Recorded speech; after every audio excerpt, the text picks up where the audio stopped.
He wasn't dangerous. He was just hungry. That's what the judge said, her voice trembling across the courtroom. And the moment she did, the room fell silent. Everyone turned to the homeless man in cuffs, the one no one had spoken to, the one who'd been sleeping behind a dumpster. What they didn't know was that 20 years ago, that same man ran through enemy fire to save her brother's life in Fallujah. And today, he was about to be sentenced for trying to stay warm. But just as the gavel was about to fall, the back doors of the courtroom burst open, and in walked a Marine colonel in full dress uniform, carrying a Navy cross. What happened next would silence the entire city. Welcome to Grateful Stories, where tales of compassion and kindness are told. Let's uncover what really happened. Fallbrook County Courthouse had seen its share of petty crimes and broken dreams. But on this particular gray morning, the air held something different. Something colder, like justice itself had paused at the front steps. Among the usual bustle of officers, clerks, and lawyers, one man moved slower than the rest. Shackled at the wrists, his back hunched under a threadbare military jacket, Arthur Maddox shuffled into courtroom 3B. He didn't look up. His boots, worn from decades past service and years of walking concrete in silence, dragged across the linoleum. His name wouldn't mean much to the room. Not yet. Sitting at the edge of the second row, assistant court reporter Daniel Reed blinked in mild recognition. The old man's face looked familiar. Something about the rigid way he moved, even under strain. Daniel couldn't place it, but a seed of curiosity had been planted. Name, the clerk asked. Arthur Maddox, came the reply, voice gravelly and soft. Then with surprising strength, Staff Sergeant, United States Marine Corps. The judge's bench remained empty. Daniel leaned closer, his fingers hovering above the keyboard. He'd been assigned to this courtroom for nearly a year, but this was the first time a defendant had offered their military title without being prompted. The room hushed. The bailiff called the case. Docket 47C, City of Fallbrook versus Arthur Maddox. Charges: disturbance of the peace, trespassing, resisting arrest. A few heads turned. A pair of high school interns near the back snickered quietly. But Daniel watched. The prosecutor, a young man named Tyler Wexler, barely out of law school, stood with practiced confidence. His suit was crisp, his voice clearer than the facts he laid out. Your Honor, this is the defendant's third citation in 6 months, repeatedly found loitering behind Liberty Street Cafe. Business owners have filed multiple complaints. He refuses to vacate even when warned. Still, the judge had not entered. Arthur Maddox remained silent. His eyes didn't rise. But Daniel noticed his knuckles whiten around the edge of the defendant's table. Not in anger, in restraint. Wexler continued. The state recommends 30 days community service and a no trespass order for the downtown district. A murmur rustled in the gallery. Daniel frowned. That would bar Arthur from the only shelter still accepting him, and from the Tuesday night soup kitchen at St. Catherine's. Then the doors opened, and everything changed. Judge Eleanor Grant stepped into the room, her black robes flowing behind her like shadows trailing memories. She walked with poise but stopped abruptly upon seeing the defendant. Her face shifted, subtly, but enough. She knew that name. Daniel caught it. The hesitation, the flicker of recognition. Then she masked it. Years on the bench had taught her to bury emotion. But that flicker, it stayed with Daniel. Mr. Maddox, she said after taking her seat, do you have representation today? Arthur shook his head. The public defender had been tied up in another courtroom. Would you like to make a statement? He cleared his throat. No excuses, ma'am. Just needed a warm spot. Kitchen vent helps on nights under 30. Grant nodded slowly. Why that location in particular? Arthur hesitated. The cook, Jimmy, leaves food sometimes. Known him since he was a kid. His dad served with me. Desert Storm. Daniel's hands froze over the keyboard. He looked again at the man, and something clicked. Years ago, Daniel's uncle had told him the stories about a Marine, quiet, tough, saved his entire squad in Iraq. Took 2 bullets and still carried a radio on his back to call in evac. Was this him? Judge Grant flipped through the file. Then her hand stopped. She inhaled sharply, quietly. The record detailed Arthur's tours in Vietnam and Iraq, his Silver Star, a field promotion, and one classified incident noted only as Fallujah, 2004. The courtroom door opened again. A man in a navy blue suit entered. Briefcase, silver hair, confidence of someone who didn't ask permission. He strode to the public defender's table. "Your Honor," he said, voice smooth, "my name is Nathaniel Brooks. I've been retained to represent Mr. Maddox." Arthur turned confused. He didn't know this man. Didn't have money for a suit like that. Judge Grant raised an eyebrow. The court wasn't informed. A recent development. "May I request a short recess to confer with my client?" She studied him, then nodded. 15 minutes. As people began to rise, Daniel stayed seated, eyes fixed on Arthur. The older man turned to Brooks. "I didn't hire anyone." "You didn't need to," Brooks replied. "We've been looking for you a long time." Daniel's breath caught. Something much bigger had just entered that courtroom, and none of them were ready. As the courtroom cleared for recess, a few curious eyes lingered on Arthur Maddox and the mysterious lawyer who now sat beside him. Daniel Reed remained at his post, hands resting quietly, watching the two men in silence. Brooks leaned closer, his voice low but firm. "Before you ask again, I'm here because someone insisted. Someone very important. Someone you saved." Arthur looked skeptical. "I haven't saved anyone in a long time." "You did, even if you don't remember it." He reached into his briefcase and pulled out a worn file, its corners frayed. With care, he opened it, revealing a single black and white photograph. Daniel, peering discreetly, could just make out the image. A group of Marines in full combat gear, dust and exhaustion caked on their faces. Fallujah. "April 17, 2004, Brooks said. Arthur's eyes remained on the photo. His expression hardened, not in defiance but in memory. "That's not a day I like to talk about." "You don't have to talk," Brooks said. "Just listen."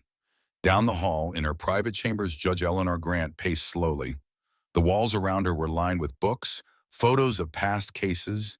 In a single-frame picture, a young Marine in dress blues with his arm around her shoulder. Jack. Her brother had always been the brave one. When he shipped out to Iraq, he wrote every week without fail. Until he didn't. And now, 2 decades later, the man he once credited with saving his life, a man she tried and failed to find, sat just 20 feet from her bench. She pulled open the bottom drawer of her desk and retrieved the envelope. Inside, her brother's final letter, the one she had nearly memorized. One passage stood out even now. "There's a sergeant in their Sharir, Maddox, tough as nails, pulled me out when I was hit, said something I'll never forget. No one gets left behind on my watch. If I come home, it'll be because of him." Her hand trembled as she closed the envelope. Back in the courtroom, Daniel watched Arthur shift slightly in his seat, studying the photo Brooks had laid out. The crusted dust of Iraq still clung to those black and white pixels. In Arthur's silence, Daniel saw more than age. He saw burden. "I was just doing my job," Arthur murmured. Brooks nodded. "You did more than that. You gave people a chance to come home. Someone's been waiting years to say thank you." A knock at the judge's door pulled Eleanor from her thoughts. Her assistant entered quietly. "We're ready when you are, Judge Grant." She stood exhaling. When the court reconvened, the energy in the room was different. People sensed it. Something had shifted. Judge Grant took her seat, glancing once at Arthur before addressing the court. "Mr. Brooks, are you prepared to proceed?" "We are, Your Honor." "And the defendant?" Arthur nodded quietly. "Yes, ma'am." Grant folded her hands. "Then let's continue."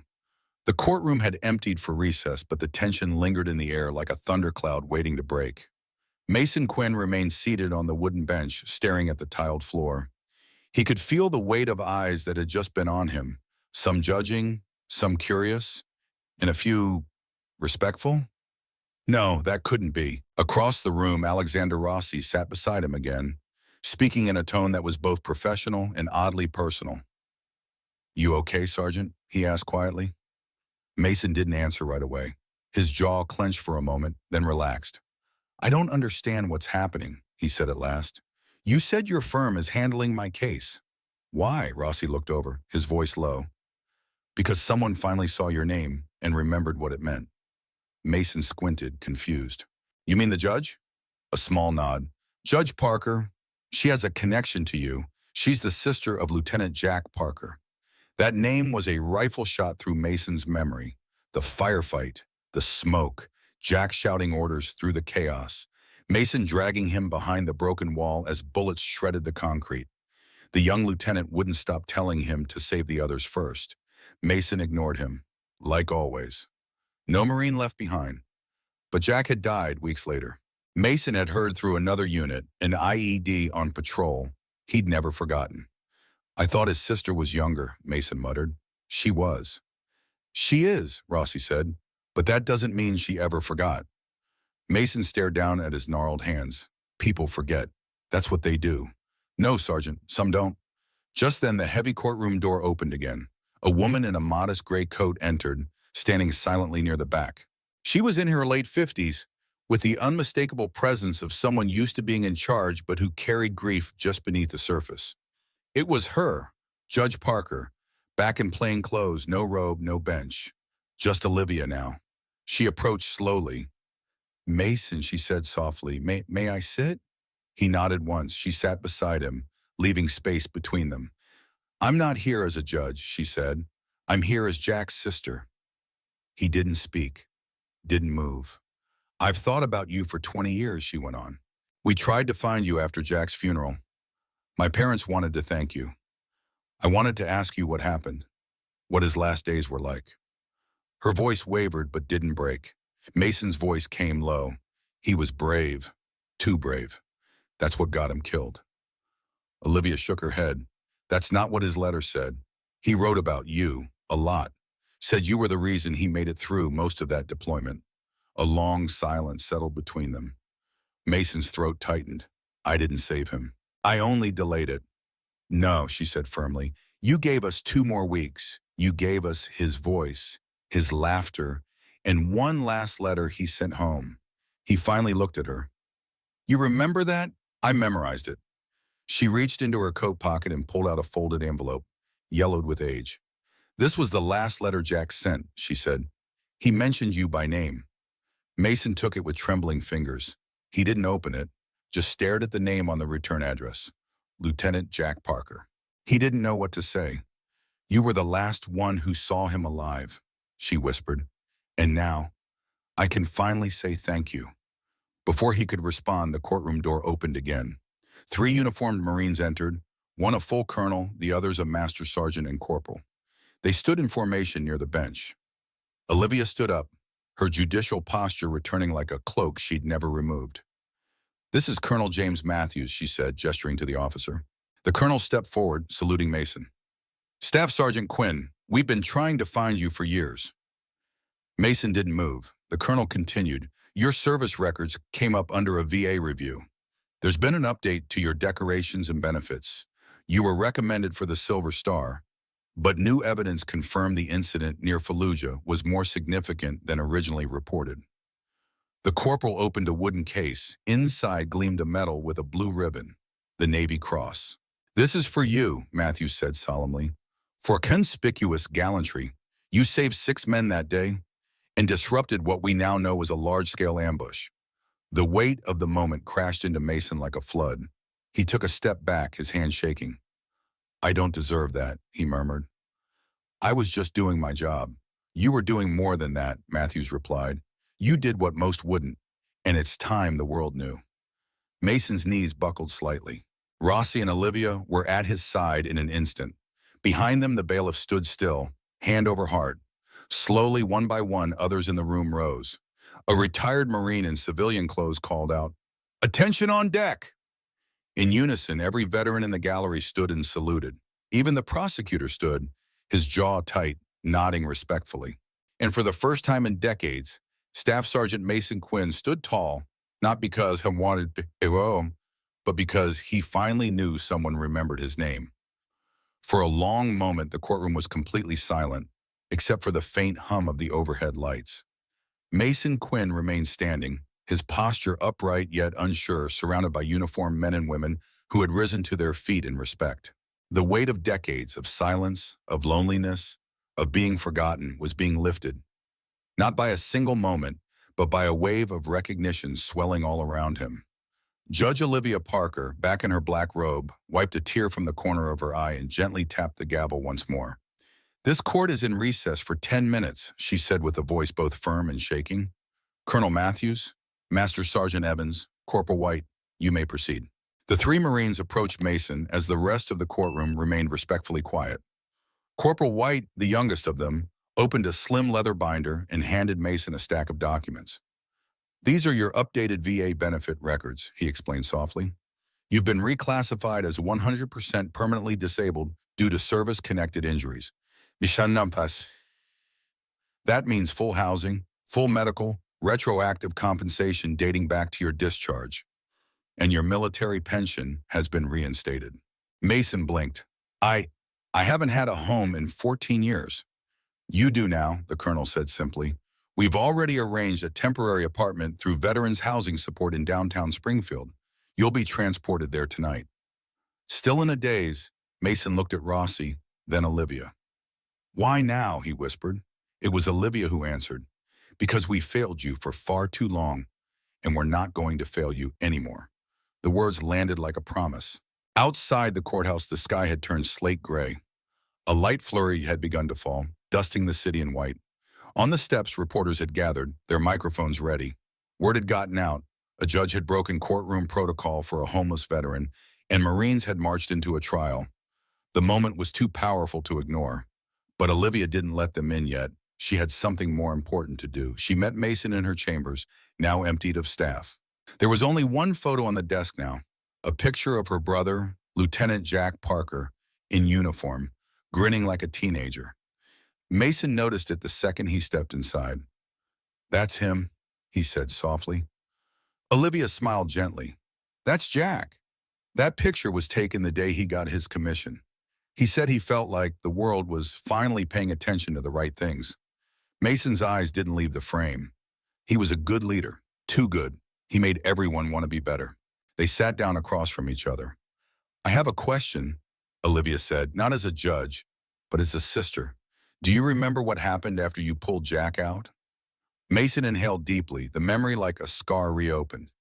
We were pinned down. Jack was hit in the leg, couldn't move. I got him behind cover, but we were exposed.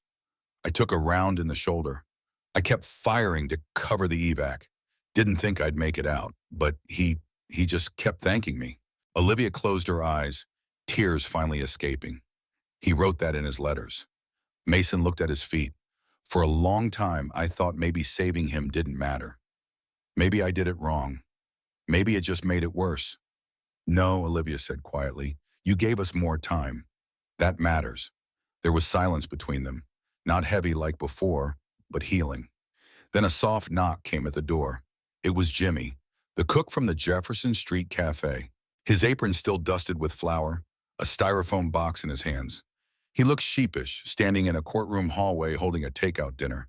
Sorry, I didn't know where to go, he said. I figured Mason might be hungry. Olivia smiled. Come in. Mason stood stunned. You? Jimmy nodded. My dad. He always talked about a Marine named Quinn. Said if I ever met him, I should shake his hand and buy him a meal. I didn't know it was you all this time, Mason's voice cracked. Your dad was Sergeant Donnelly? Jimmy grinned. Yeah, you pulled him out the same day you saved Jack. Olivia's hand went to her mouth. Jimmy held out the warm box. It's nothing fancy, just your usual. Grilled cheese, tomato soup. Mason took it, stunned. You've been leaving these for me? Every time I saw you back there, yeah. I recognized the jacket, but I didn't know the story. Mason sat back down slowly. He held the box in both hands like it was something precious. Rossi walked in then, holding a folder. Sorry to interrupt. Just got off the phone with the Secretary of the Navy's office.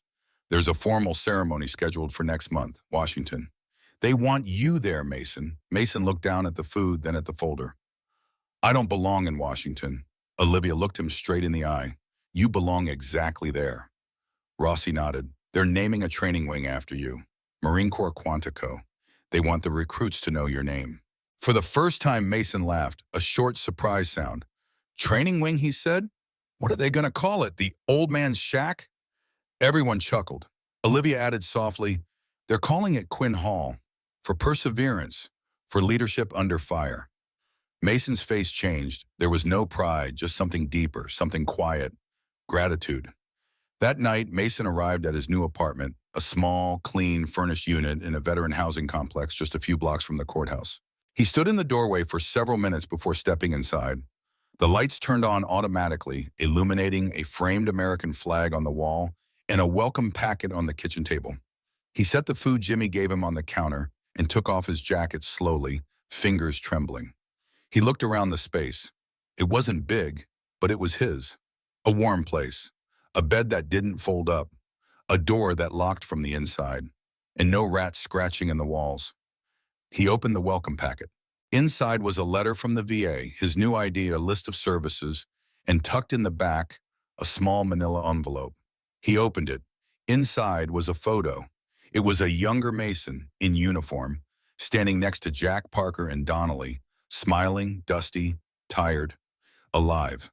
Someone had found it in a box of recovered wagons. He sat down slowly, stared at it, and for the first time in years, he didn't feel lost. He felt seen. Washington, D.C., 4 weeks later.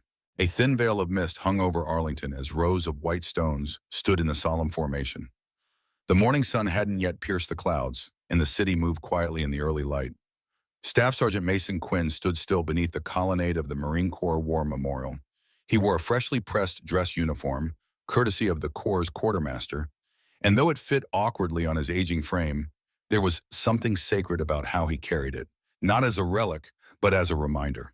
Olivia Parker stood beside him, dressed in navy blue.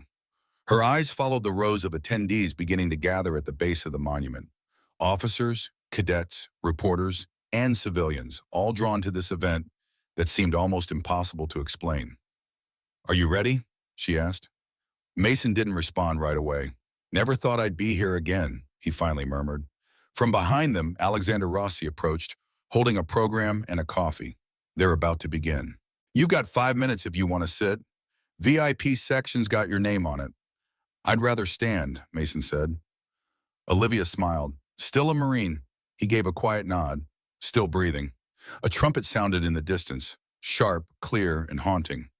It silenced the murmuring crowd as everyone instinctively turned toward the podium set up beneath a large red, white, and blue canopy. A Marine colonel stepped up first, introducing the ceremony. "Today we honor a Marine whose name has long been absent from the halls he once shaped through action, courage, and sacrifice. But as of today, that silence ends." He looked toward Mason. Staff Sergeant Mason J. Quinn, Silver Star recipient, now upgraded to the Navy Cross, for actions taken on April 17, 2004 in Fallujah, Iraq, under direct fire while retrieving 2 wounded Marines and covering their evacuation. Applause broke out, not loud, but firm, respectful. And from the front rows, several uniformed veterans stood and saluted. Mason remained still, unsure how to respond to the attention. His chest tightened, not from anxiety, but from lifetime of holding his breath and never expecting this. Next, the Marine Colonel continued, "It is also my honor to announce the dedication of Quinn Hall, the new leadership training facility at Marine Corps Base Quantico, named in honor of Staff Sergeant Quinn and his legacy of service." He paused, then added with a subtle smile, "And no, it's not being called the Old Man's Shack, though I understand that name had some internal support." The crowd chuckled, and Mason cracked a small smile. But then something unexpected happened. The colonel turned and stepped aside. A group of men emerged from the wings, some limping, some older, some carrying the unmistakable air of combat veterans. They wore Marine Corps League jackets, caps with pins, and carried folded flags. Mason stared. "I'd like to ask members of Bravo Company, 2nd Battalion, 8th Marines, Fallujah Unit, to please rise." One by one, those who could stand did, and they saluted him. Some had gray in their beards. Some had prosthetic limbs. All had stories carved into their faces. Then a tall man stepped forward, broad-shouldered, with a cane, and a voice that cut through the silence. "Staff Sergeant Quinn," he said, "you carried me on your back while bleeding from a shoulder wound. Told me I was going to see my daughter again. I did. She's 17 now." Another man stepped out. "You told me not to cry when I froze in that alley. You said we move forward, one step at a time. I've lived by that for 20 years. Another. "You covered our flank when command forgot about us. You're the reason we're alive." Mason's eyes burned. He didn't recognize every face, but he remembered every voice. The battlefield never forgot its rhythm. Even when the names faded, the sound stayed. A chaplain stepped forward then, and presented him with a Bible that had been found among the personal effects of Lieutenant Jack Parker, preserved, protected, and now returned. "I think he'd want you to have it," the chaplain said. Mason took it with both hands. Behind him, a young Marine handed him a small case. Inside was a plaque, presented to Staff Sergeant Mason J. Quinn for valor, for sacrifice, for never leaving anyone behind. He held it without speaking. The ceremony concluded with a 21-gun salute. The final echo rang across the lawn like thunder in the distance. As the crowd dispersed, people came forward. Young recruits, old veterans, civilians who'd read his story in the paper. Each had something to say: a thank you, a salute, a photo. Some just wanted to shake his hand. And then, just as the crowd began to thin, a small hand tugged on his uniform sleeve. He looked down. A girl, no more than 7, stood there in a white dress holding something behind her back. "My grandpa says you saved his life," she said shyly. Mason knelt slowly. "And who's your grandpa?" The girl pointed. A man in a wheelchair lifted his hand and waved. His eyes were glassy. The girl reached behind her and held out a crayon drawing. It was messy but full of heart. A stick figure in a green uniform holding a flag, surrounded by smaller stick figures. "That's you," she whispered. I drew it. Mason's breath caught in his throat. He took the drawing with both hands, more carefully than he had handled the Navy Cross. And then he did something he hadn't done in decades. He hugged her. Not because she was a child, but because for the first time in years, he wasn't just a name in a file, he was home. 2 months after the ceremony in Washington, the snow had melted from Springfield's streets, revealing early signs of spring, budding trees, wet sidewalks, and a renewed rhythm in the air. Mason Quinn sat on the park bench outside his new apartment complex, sipping lukewarm coffee from a paper cup. It wasn't gourmet, but it was warm, and these days that mattered more than anything. The quiet neighborhood, mostly occupied by other veterans, had become a place of cautious peace for him. For the first time in years, no one was yelling, no one was throwing him out, and no one looked at him like he didn't belong. His fingers brushed the crayon drawing tucked into his coat pocket, the one given to him by the little girl in D.C. He still didn't know her name, but he remembered her smile. He remembered the way her small arms wrapped around him without hesitation. He pulled out the folded paper and looked at it again. He'd framed it 2 days after coming home, right beside his Navy Cross, but he carried a copy with him wherever he went. A door opened behind him. "Morning, Sergeant." It was Calvin Dunn, his neighbor, an Army and vet from Desert Storm, who now used a cane but still made his rounds every morning with that same gravelly voice. "Morning, Cal." Calvin lowered himself onto the bench beside him. "Heard from Rossi this morning. Said there's something big happening down at the courthouse." Mason sipped his coffee. "Yeah? They're naming a new advocacy panel after you. For homeless veterans, civil rights, court representation, access to VA benefits, the whole deal." Mason froze. "I didn't agree to that." Calvin chuckled. "Didn't have to. Your story did." Mason looked down at his boots. "I'm not sure I'm the right face for all that." Calvin tapped his cane twice on the pavement. "That's exactly why you are." Inside the Springfield courthouse, preparations were underway for something unprecedented. The introduction of the Quinn Initiative, a pilot program to offer automatic legal counsel, housing assistance, and expedited medical evaluations to homeless veterans cited for minor offenses. Judge Olivia Parker stood before a panel of city officials, reporters, and nonprofit leaders. She wasn't in her black robe today, just a navy blazer and calm conviction. "The justice system has its flaws," she began, "but one of its greatest failings has been in how it treats those who served our country," and then fell through its cracks. A photograph appeared on the projection screen behind her. Mason, the day of his arrest, handcuffed, shoulders slumped, eyes hollow. "Staff Sergeant Mason Quinn," she said, "served for over 2 decades in the United States Marine Corps. He saw combat in 2 wars, saved lives, earned medals, and when he came home, he became invisible." Another slide appeared, this one from the ceremony in Washington. Mason standing tall, saluted by his unit. He wasn't a criminal. He was cold. He wasn't dangerous. He was hungry, and we failed him. There was a heavy silence in the room. A city councilman shifted uncomfortably. Judge Parker, respectfully, "Not every veteran is a hero. Some of them do break the law. Olivia's response was swift. And some of them are buried before we ever ask why. She let that hang in the air. We're not excusing crime, she continued. We're confronting the causes behind it. This initiative is not about pity. It's about justice, dignity, honor. Rossi stood at the back, arms folded, nodding slowly. Back at the apartment complex, Mason opened the door to a knock. It was Jimmy, the cook from the diner, holding 2 paper bags and grinning. "You're not going to believe this," he said, stepping inside. He placed the bags on Mason's counter and pulled out 2 sandwiches and a bottle of soda. They reopened the Jefferson Street Cafe. New owners. And guess what's on the chalkboard menu? Mason raised an eyebrow. "The Quinn special?" Jimmy grinned. "Grilled cheese and tomato soup. $5, and the proceeds go to a local veteran shelter." Mason chuckled. "You're kidding."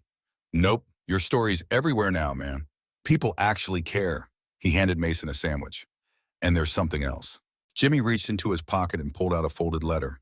"It's from my dad. He wrote it before he passed. Said to give it to you if I ever found the man who saved him." Mason took it slowly. His hands didn't shake as much these days, but this time they did. The envelope was weathered, the ink faded. He opened it. "Dear Quinn, if you're reading this, it means my boy kept his word. I don't know where life's taken you, brother, but I never forgot that day. You pulled me out when no one else could have. And because of you, I lived to raise a son who's now feeding people in your honor. You saved lives, Mason, not just on the battlefield. Every man you pulled out had a family, a future. That ripples. I hope one day someone pulls you out of the cold like you did for us. Semper Fi." Donnie Mason didn't speak. He simply leaned back in the kitchen chair and closed his eyes. For a long time, silence was the only thing in the room. Then Jimmy said, "Hey, you okay?" Mason opened his eyes slowly. "Yeah," he said. I think I finally am." Jimmy nodded. "Good, because there's a group of kids down at the youth center who want to meet you. They're doing a Veterans Appreciation Project and, well, your name came up." Mason shook his head in disbelief. "I was homeless 3 months ago." "Exactly," Jimmy said. "And now you're a symbol." Mason sighed. "That's a lot for a guy who still forgets to shave some mornings." Jimmy laughed. "You earned the right." That weekend, Mason visited the youth center. The kids were shy at first, unsure how to approach the man they'd seen in news stories and YouTube videos. But when Mason sat on the floor cross-legged and showed them the drawing the little girl had given him in D.C., the room warmed instantly. He told them stories, not of war, but of friendship, of loyalty, of making grilled cheese over a camp stove in the desert, of laughter between brothers who knew the danger and loved each other anyway. He ended with one simple line. "Being a Marine didn't make me stronger," he said. "It just showed me who I already was." And for the first time, Mason realized that his story wasn't about being saved. It was about being seen and helping others be seen too.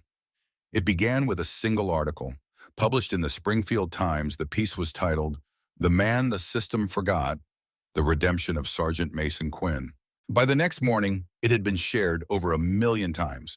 By the following week, it sparked a wave. Other veterans began coming forward, some living in their cars, others struggling through addiction, PTSD, or unemployment. They didn't want pity. They wanted dignity. They wanted to be remembered like Mason had been. A congresswoman from Illinois stood on the House floor and read Mason's story into the congressional record. Then she proposed a bill, the Quinn Act, a sweeping legislative initiative aimed at creating a nationwide program of legal, medical, and housing triage for veterans facing nonviolent offenses. Veterans courts would be expanded. VA claims would be prioritized for the homeless. And most important, no veteran would face a judge without representation again. Mason didn't ask for any of it, but every time he was asked to attend a meeting, a hearing, or a public event, he showed up, quiet, humble, always in that same worn Marine jacket, even when pressed to wear something newer. Because to him, it wasn't about being a hero, it was about making sure no one else was forgotten. One brisk afternoon in late April, Mason was walking back from the corner store with a loaf of bread under one arm and a bag of apples in the other. Life had become simple again, but not lonely. A group of teenagers ran past him on skateboards. One of them slowed down and shouted, "Thanks for your service, sir." Mason gave a nod, then paused. He was still getting used to that. At the apartment gate, a package had been left for him, no return address, just his name, written in bold block letters, SRT, Mason J. Quinn. He carried it upstairs cautiously, set it on the table, and peeled back the brown paper. Inside was a military footlocker and a letter. Mason, if you're reading this, then I finally tracked you down. It took me long enough. You always were good at disappearing. I don't even know if you remember me. Most people didn't. I was the comms guy in Bravo Company. Short, loud, always carried a second radio. You pulled me out during that same mission in Fallujah. I was unconscious, took shrapnel to the neck. They told me later you carried me 2 city blocks. After that, well, life wasn't kind. I lost a lot. But your story pulled me out of the bottle. You gave me a second chance, and you didn't even know it. So I'm returning the favor. This locker has something I've been saving. Yours now. CPLO, Tyrell Bennett. Mason stared at the name. He hadn't heard it in 20 years. He opened the locker slowly.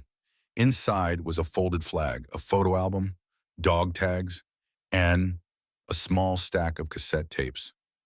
On top was a note, comms logs. I used to record everything. You once told me stories about your brothers in the jungle. I figured I'd return the favor.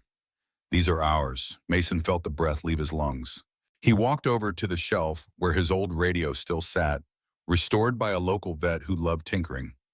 He slid in the first tape. A voice crackled to life. His own. Bravo 2, this is Ghost. We've got movement at the eastern wall. Copy that, Ghost. Hold position. I'm not holding if they're coming from my boys. Then another voice. Tyrell's voice. Ghost, this is comms. You're a damn legend, you know that? Cut the chatter and tell me where my evac is. The memory surged like a wave. These weren't just tapes, they were proof. Proof that he had lived through something that mattered, that he hadn't just been a man lost in the cracks. He had led, he had saved, and he had been loved. A week later, Mason stood once more before the courtroom. But this time not as a defendant, not as a symbol, as a witness. The court was packed, not for a criminal trial, but for the citywide vote to make the Quinn Initiative permanent law. Olivia Parker sat in her robe again, gavel ready. Mr. Quinn, she said, you may address the court. Mason stepped forward, his voice steady but quiet. I don't have a speech, he said. Never was good at that. A soft chuckle from the gallery. I didn't ask for all this. I didn't even want it. I just wanted a warm place to sleep. He looked around the room, the same courtroom where they once put chains on his hands. I'm no hero. I'm just a Marine. But I know what it feels like to be invisible. And I know what it feels like to be seen again. He paused. And I think every man or woman who wore the uniform deserves that chance. Silence.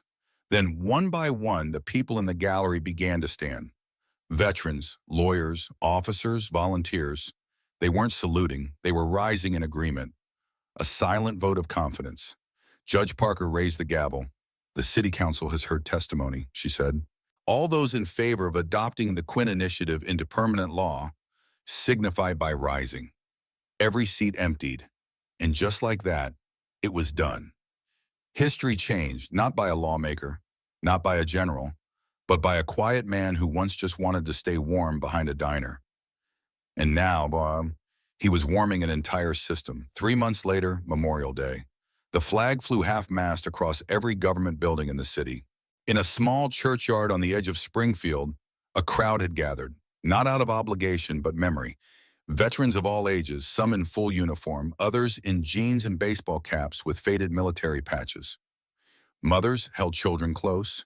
Teenagers stood beside grandfathers, hands over hearts. At the front of the small stone chapel stood a podium.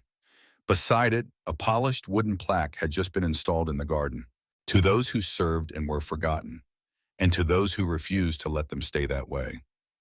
The Quinn Memorial Garden for Veterans. A gentle breeze swept the lawn. Mason Quinn stood nearby, his dress blues freshly pressed, his silver hair combed neatly, the Navy cross pinned proudly to his chest. He didn't stand on the stage. He never wanted to be center. He stood off to the side, right hand resting on a cane gifted to him by a Marine Corps youth cadet, hand-carved, etched with the words, "No one left behind." "Mr. Quinn," a familiar voice called gently. He turned. Olivia Parker approached, dressed not in black robes today, but in a simple white dress. Her eyes shimmered in the morning sun. "You did this," she said, gesturing toward the crowd, the plaque, the gathering. "You didn't just change a courtroom. You changed a city." Mason looked at her quietly. "I just showed up." She shook her head. "You showed us how to remember." From the side, a boy no older than 10 tugged on Olivia's sleeve. In his hands was a worn envelope. "This came in the mail this morning," the boy said. "It had your name on it, but it's for him." He handed it to Mason. The envelope was old, yellowed, sealed with wax. There was no return address. Just the words, "To Sergeant Mason Quinn, open on Memorial Day." Olivia stepped closer, her breath catching. Mason opened the letter slowly. Inside, the handwriting was neat, careful, precise. He knew it instantly. It was from Jack Parker. "Mason, if you're reading this, it means I didn't make it. I asked the chaplain to hold this in case something happened in Fallujah. Told him to send it to you if the time ever came. There's so much I didn't say. I never got to thank you properly.